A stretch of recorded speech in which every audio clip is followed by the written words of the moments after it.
अस्सलाम वालेकुम। दोस्तों, आईटी उस्ताद के प्लेटफॉर्म से फ़रहान अब्बास आपको एक बार फिर वेलकम करता है।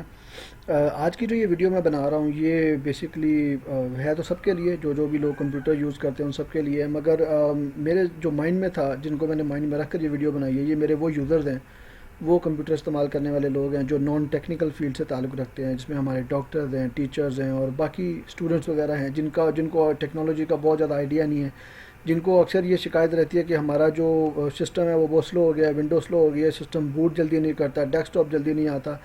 तो उनको फिर भागना पड़ता है, कभी मार्केट जाके विंडो करवाएं, कभी किसी के पीछे भागें। तो मेरा ये वीडियो बनाने का मकसद ही यही है कि आप लोग इतने सेल्फ़ अवेयर हो जाएं, आपको इतनी नॉलेज और इतनी इन्फॉर्मेशन मिल जाए कि आप घर बैठे अपने सिस्टम को खुद जो है वो ट्यून अप कर सकें। ठीक है जी। तो ये वीडियो बहुत इन्फॉर्मेटिव होगी आप सब लोगों के लिए, इसका बहुत फ़ायदा होगा इंशाल्लाह आप लोगों को। आपने ये वीडियो एंड तक देखनी है। और सबसे पहले मैं ये नए आने वाले जो सब्सक्राइबर्स हैं उनसे ये रिक्वेस्ट, नए आने वाले जो मेरे व्यूअर्स हैं उनसे मैं ये रिक्वेस्ट करूँगा कि मेरे चैनल को सब्सक्राइब कर लें और बेल के आइकॉन को क्लिक कर दें, ताकि हर आने वाली जो नई वीडियो है वो उनको उसका नोटिफिकेशन फ़ौरन मिल जाए। ठीक है जी। तो वीडियो की जानिब बढ़ने से पहले, चूँकि रमज़ान का महीना, मुबारक महीना जो है वो स्टार्ट हो रहा है, तो मैं मेरी तरफ से हमारे जितने भी अहले ईमान, अहले इस्लाम हैं इस दुनिया में, उन सबको जो ये वीडियो देख रहे हैं और जो नहीं भी देख रहे हैं, उन सबको रमज़ान की रहमतें बहुत बहुत मुबारक हों। और मेरी ये दुआ है कि अल्लाह ताला इस माह रमज़ान को हमारे लिए बाइस रहमत, बाइस मगफ़िरत और बाइस निजात बनाए। आमीन। चलें जी, अब वीडियो की तरफ चलते हैं। अच्छा दोस्तों, कंप्यूटर स्लो ये जो हो जाता है, इस तरह से लैग करने लग जाता है, इसको लैगिंग भी कहते हैं, डिलेड लोडिंग भी कहते हैं, बहुत सारी टर्म्स जिसके लिए यूज़ होती हैं।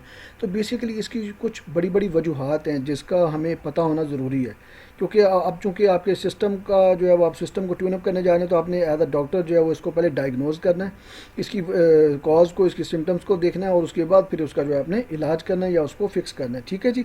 तो चलें हम भी कंप्यूटर के डॉक्टर बनते हैं और देखते हैं कि कंप्यूटर जब स्लो होता है तो उसके पीछे क्या क्या वजूहात हो सकती है। तो दोस्तों, सबसे पहले ये आपके सामने एक लिस्ट मैंने बनाई है। इसमें अब अगर आप देखें, ये इनको मैंने टाइटल दिया reasons for a computer being slow. ठीक है जी। इसमें कोई ये 1 2 3 4 5 6 7 8 ये 10 11 जो रीजंस हैं मोटी मोटी, इसमें मैंने सबसे ऊपर जो टॉप पे रखी हैं वो जंक फाइल्स हैं।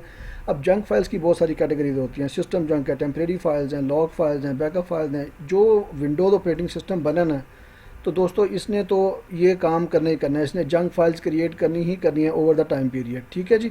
तो ये कोई वन टाइम का मसला नहीं है, ये इसने बनाते रहना। ये विंडोज़ का ऑपरेटिंग सिस्टम जो है ये बैकअप लॉग्स फाइल्स बनाता है, टेम्परेरी फाइल्स बनाता है। जब आप प्रोग्राम इंस्टॉल करते हैं, अनइंस्टॉल करते हैं, कोई अपनी जब फाइल्स पे काम कर रहे होते हैं, तो ये पीछे बैकग्राउंड के अंदर ना टेम्परेरी फाइल्स बनाता है, जिसको हम जंक फाइल्स कहते हैं।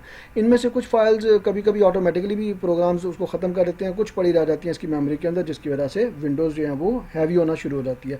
नंबर 2, जो बहुत ज़्यादा इसके बाद जिसका इम्पैक्ट पड़ता है, वो ब्राउज़र की कैशे होती है। जब आप वेब ब्राउज़र यूज़ कर रहे होते हैं, इंटरनेट चूँकि अब हर घर में इस्तेमाल होता है और हर मकसद के लिए इस्तेमाल होता है, और आजकल तो वैसे ही कोरोना की वजह से, लॉकडाउन की वजह से हर बंदा जो है वो इंटरनेट पर ही है। तो जो हमारा वेब ब्राउज़र है, क्रोम है, फायरफॉक्स है, जो भी आप यूज़ करते हैं, तो बेसिकली जब आप वो यूज़ कर रहे होते हैं, उसके अंदर आप ब्राउजिंग करते हैं, तो उसकी एक कैशे होती है जिसमें वो, जिसको जो ब्राउज़र की एक मेमोरी होती है, उसमें इमेजेस और एक्स्ट्रा डाटा, कुकीज़ वगैरह, पता नहीं क्या क्या अलावा जो है ना उसके अंदर इकट्ठा होता है। तो बेसिकली वो आपकी जो इंटरनेट की ब्राउजिंग और इंटरनेट की स्पीड है ना, उसको स्लो डाउन कर देता है। ठीक है जी। तीसरे नंबर पे एक मैंने लिखा है इनवैलिड रजिस्ट्री एंट्रीज़ का मतलब ये होता है कि जब आप कोई प्रोग्राम अनइंस्टॉल करते हैं, तो बाज़ दफ़ा ये होता है कि वो उसकी जो जब भी कोई प्रोग्राम इंस्टॉल होता है ना, तो जो विंडोज़ की रजिस्ट्री होती है उसमें कुछ एंट्रीज़ वगैरह की जाती हैं, कुछ रिकॉर्ड्स वगैरह मेंटेन किए जाते हैं। तो जब आप प्रोग्राम अनइंस्टॉल करते हैं तो वो ऑटोमेटिकली बाज़ दफ़ा वो एंट्रीज़ जो है वो ख़त्म नहीं होती, जिसकी वजह से वो विंडोज़ की मेमोरी में पड़ी रहती हैं। और वो हर बार जब भी आपका कंप्यूटर चलता है तो वो कंप्यूटर्स उन जो आपका ऑपरेटिंग सिस्टम है उन रजिस्ट्री की एंट्रीज़ को ज़रूर चेक करता है। तो चूँकि वो इनवैलिड होती हैं तो उस पर एक्स्ट्रा टाइम कंप्यूटर लगाता है और आपका सिस्टम जो है वो स्लो होता है। इसी तरह से आपके सिस्टम में जो रैम लगी होती है, अगर मतलब आपके प्रोग्राम्स आपने हैवी इंस्टॉल कर लिए हैं और आपकी रैम कम है, तो सिस्टम को परफॉर्म करने के लिए डेफिनेटली मेमोरी की ज़रूरत होती है। अगर वो नहीं मिलेगा तो ये मतलब वो आउट ऑफ मेमोरी हो जाएगा कंप्यूटर, तो तब भी आपकी जो कंप्यूटर की परफॉर्मेंस है वो स्लो डाउन हो जाती है। इसी तरह से अगर आपकी हार्ड डिस्क के ऊपर स्पेस कम रह गई है, आपने भर लिया है अपनी हार्ड ड्राइव को, तो विंडोज़ को अपना ये जो डेली जो उसने मैनेज करना है सिस्टम को, उसके लिए भी एक स्पेस चाहिए होती है जो कि उसको नहीं मिल रही होती, तो उस वजह से भी आपका सिस्टम स्लो हो सकता है। इसी तरह अगर आपकी हार्ड ड्राइव बहुत अरसे से आप यूज़ कर रहे हैं कंप्यूटर, और उसको आप जो है वो फाइल्स उसमें रखते हैं, उड़ाते हैं, सब कुछ करते हैं, तो होता क्या है कि वो उसकी जो स्पेस होती है ना वो वेल मैनेज्ड नहीं रहती, वो फ्रेगमेंटेड हो जाती है। ठीक है, इसके ऊपर मैं फिर कभी एक वीडियो आपको डिटेल से बताऊंगा कि फ्रेगमेंटेशन होती है बेसिकली। इस पर आप ये समझ लें कि एक होता है तरतीब से चीज़ें रखी होना एक कमरे के अंदर, एक अलमारी के अंदर, और एक कहता है चीज़ों को उठा उठा के रखते जाना और बस ऐसी बेतरतीबी जो फेंकी जाना, उसको कहते हैं फ्रेगमेंटेशन। ठीक है जी। तो इससे भी आपकी कंप्यूटर की जो विंडोज़ ऑपरेटिंग सिस्टम है उस पर इम्पैक्ट पड़ता है। इसी तरह से आपको एक मैंने नई चीज़ों के बारे में दो तीन बतानी है जो आमतौर पर नहीं पता होती हमें, कि जब हम विंडोज़ पे काम कर रहे होते हैं तो कुछ बैकग्राउंड के ऊपर भी कुछ प्रोग्राम्स जिसकी मेमोरी में चल रहे होते हैं, तो बेसिकली अगर वो भी अगर बढ़ते हैं तो उसकी वजह से भी हमारा जो कंप्यूटर है वो स्लो डाउन हो जाता है और हमें बज़ाहिर नज़र नहीं आ रहा होता। बज़ाहिर हम कहते हैं कि हमने सिर्फ वर्ड खोला है और वर्ड ही जो है वो खोलने में 2 दिन लगा रहा है और काम नहीं हो रहा और फाइल सेव करने में इतना टाइम लग रहा है। तो बेसिकली वो उस सॉफ्टवेयर का मसला नहीं है, इसमें वो ये सारे फैक्टर्स जो हैं वो काउंट किए जाते हैं। इसी तरह से एक और बहुत इंपॉर्टेंट चीज़ जिसके ऊपर हम बिल्कुल भी ध्यान नहीं देते और हमें आइडिया भी नहीं होता, वो है to many startup programmes.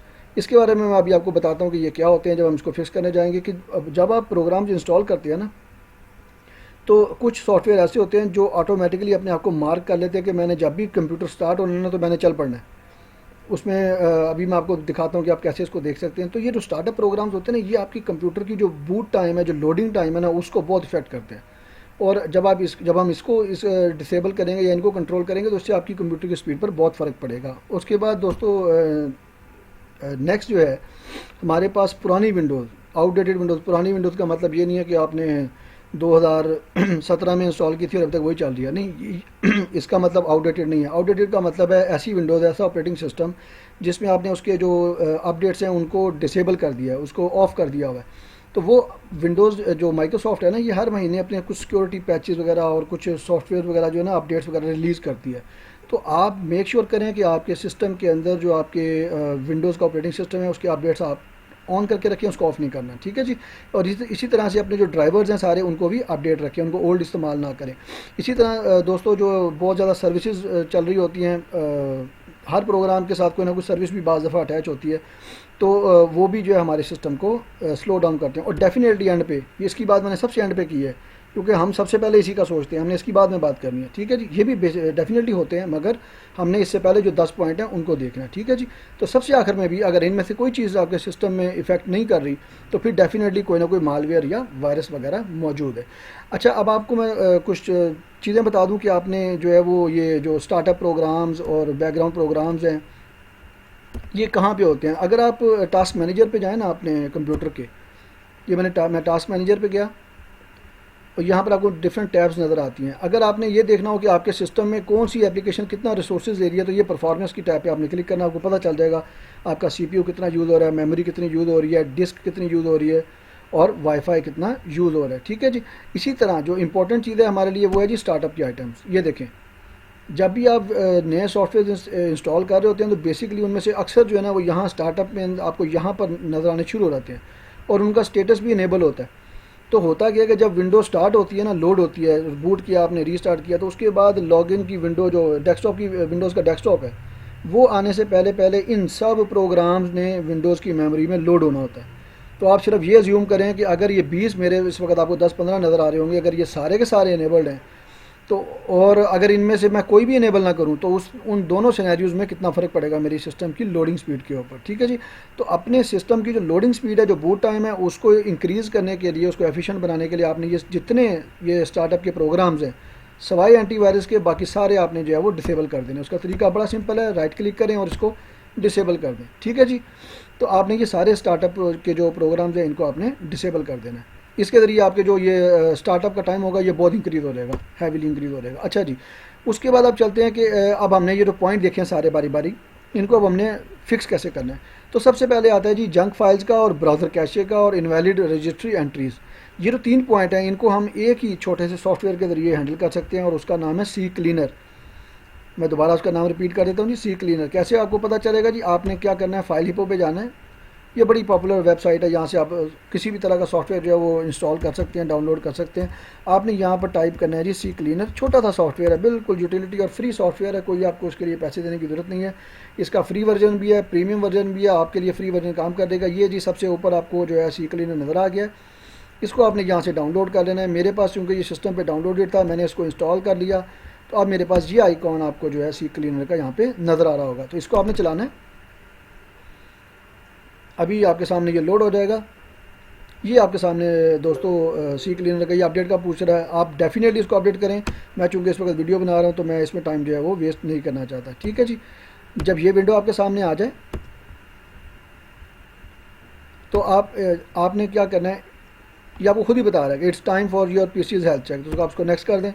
Boost your PC performance next कर दें, नेक्स्ट कर दें, नेक्स्ट कर दें, गेट स्टार्टेड कर दें। ठीक है जी। अब ये क्या करेगा, एक थॉरो स्कैन जो है वो चलाएगा आपके सिस्टम के ऊपर और उसके बाद आपको इसका सोल्यूशन बताएगा। एक तो ये तरीका है। दूसरा तरीका क्या है कि आप ये कस्टम क्लीन की जो ऑप्शन है इसमें भी जा सकते हैं। ठीक है जी। अगर आपने ऑटोमेटिक चाहते हैं कि वो ना देखे ना कुछ करे तो फिर आपने इस यहाँ की बजाय आप कस्टम क्लीन पर आ जाएं। अब ये देखें, आपको सारी ये जो आपके ब्राउज़र इंस्टॉल्ड हैं ये आपको नज़र आ रहे हैं, सब कुछ आ रहा है। आपने क्या करना है, सिंपल इस एनालाइज के बटन पर क्लिक कर देना है और कुछ भी नहीं करना। एनालाइज के बटन पर क्लिक कर दें। ये आपके कंप्यूटर में से जितनी भी जो जंक फाइल्स और इधर उधर अलावा जिसका हमें आमतौर पर बाज़ दफ़ा टेक्निकल लोगों को भी पता नहीं होता, तो ये वहाँ से उन सब चीज़ों को फाइंड आउट करेगा और आपको बताएगा कि आपके पास कितनी जो है वो स्पेस अवेलेबल हो सकती है या कितनी जंक फाइल्स वगैरह आपके सिस्टम पर मौजूद हैं इस वक्त। ठीक है जी।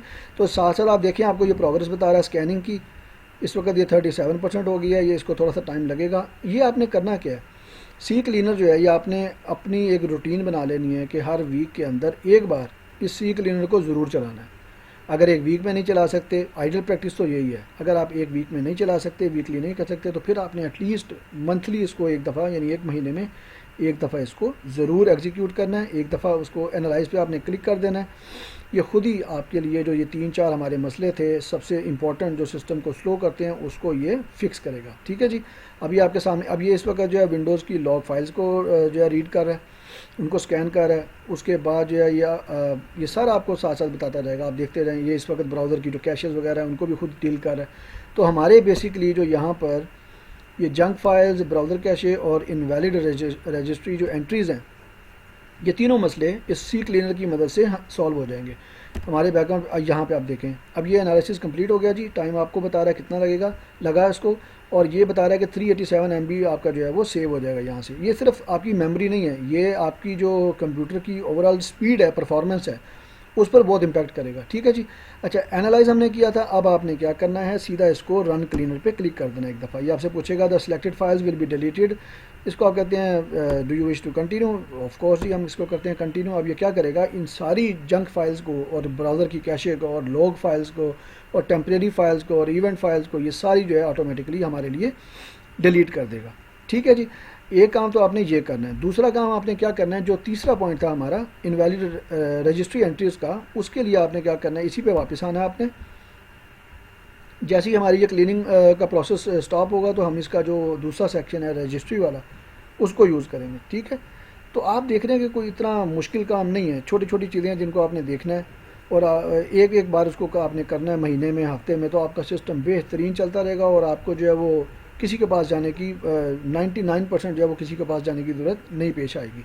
तो ये छोटी छोटी चीज़ें हैं, जनरल नॉलेज की चीज़ें हैं, इसको आप खुद सीख लें। आप खुद अपने पीसी के डॉक्टर बने, उस्ताद बने और बल्कि अपने दोस्तों को भी सिखाएं और उनको बताएं। तो ये आपके लिए बहुत फ़ायदे की चीज़ें हैं। ठीक है जी। अच्छा, जब तक ये हो रहा है हम इसके आगे चलते हैं।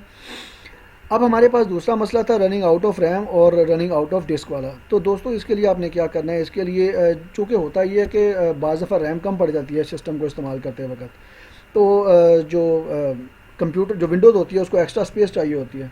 ठीक है जी। मेरा ख्याल है वो हमारी कंप्लीट हो गया। ले जी, ये आपका हो गया क्लीन। अब यहाँ से क्लीनिंग भी आपकी कंप्लीट हो गया। अब आ जाए रजिस्ट्री पर और यहाँ से इसको कर दें स्कैन फॉर इश्यूज़ के साथ। अब ये क्या करेगा, अब ये सारी रजिस्ट्री जो आपकी बनी हुई है पूरी विंडोज़ की, उसको स्कैन करेगा और उसमें से जितनी भी इनवैलिड एंट्रीज़ हैं जो अभी तक पड़ी हैं उसके रिकॉर्ड में, उनको फाइंड आउट करके उनको यहाँ से क्लीन कर देगा। अब ये स्कैनिंग का प्रोसेस है, इसमें ये सारी आपकी ये अब देखिए मेरे पास एक लंबी लिस्ट आ रही है यहाँ पे। अब ये सारी वो रजिस्ट्री एंट्रीज हैं जिनको कंप्यूटर ने हर बार चेक करना होता है जब भी वो स्टार्ट होता है। तो आप अंदाज़ा करें कि ये आपकी कंप्यूटर की जो रनिंग स्पीड और परफॉर्मेंस है उस पर कितना अफेक्ट करता होगा। ठीक है जी।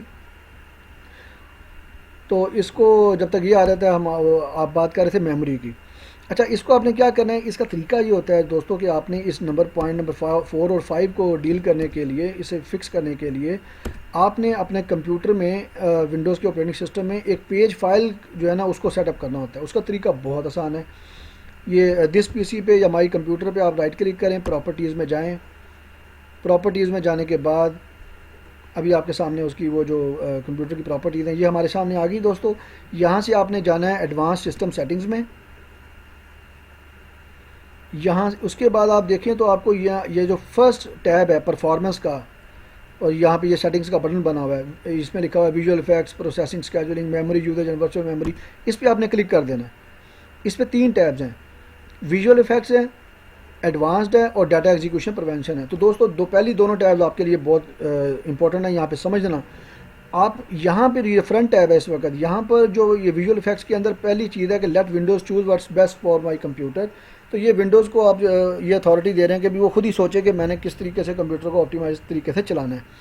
दूसरा तरीका क्या है दोस्तों, आप इसको 2 तरीके से कर सकते हैं, एडजस्ट फॉर बेस्ट अपीयरेंस या फिर एडजस्ट फॉर बेस्ट परफॉर्मेंस। तो आप ये डिपेंड करता है कि आप इसको क्या करना चाह रहे हैं, किस तरीके से। अदरवाइज़ अगर आपको समझ ना लगे तो सीधा सीधा इसको लेट विंडोज़ चूज़ के ऊपर ही रहने दें, ठीक है जी। अगली चीज़ जो इंपॉर्टेंट चीज़ थी वो चलते हैं एडवांस की तरफ। यहाँ पर आप देखें तो आपको 2 बड़े इंपॉर्टेंट सेक्शन नज़र आएंगे दोस्तों। सबसे ऊपर है प्रोसेसर स्केजुलिंग का, ये टॉप पर। इसमें आपने ये बताना है कि आपका जो सिस्टम है वो किस चीज़ के लिए ऑप्टिमाइज़ होना चाहिए, प्रोग्राम्स के लिए यानी जिस पे आप काम कर रहे हैं, जो आपने इंस्टॉल किए हुए हैं, या फिर बैकग्राउंड सर्विसेज के लिए। तो बेसिकली आपने करना क्या है, आपने प्रोग्राम्स, क्योंकि आप जो काम कर रहे हैं वो इफेक्ट नहीं होना चाहिए, इसलिए आपने क्या करना है, बाज़ सिस्टम्स में ये इस तरीके से हुआ होता है। तो आपने क्या करना है, इसको प्रोग्राम्स के लिए मेक श्योर करना है कि ये प्रोग्राम्स यहाँ से सिलेक्ट हो। इसके बाद दूसरी चीज़ आती है वर्चुअल मेमोरी। ये दोस्तों वो वर्चुअल मेमोरी है जो रैम तो नहीं होती, ये हार्ड डिस्क का पार्ट होती है, मगर एज अ रैम यूज़ करता है इसको विंडोज़ ऑपरेटिंग सिस्टम। तो ये आपने ज़रूर क्रिएट करनी है, थोड़ी बहुत जितनी भी आपके पास जगह है सिस्टम के अंदर वो आपने यूज़ करनी है। इस वक्त ये बता रहा है टोटल पेज फाइल साइज़ बता रहा है 5652 MB, यानी तकरीबन 5.5 GB के करीब है। ये मैंने इसको कन्फिगर किया हुआ था, ठीक है जी।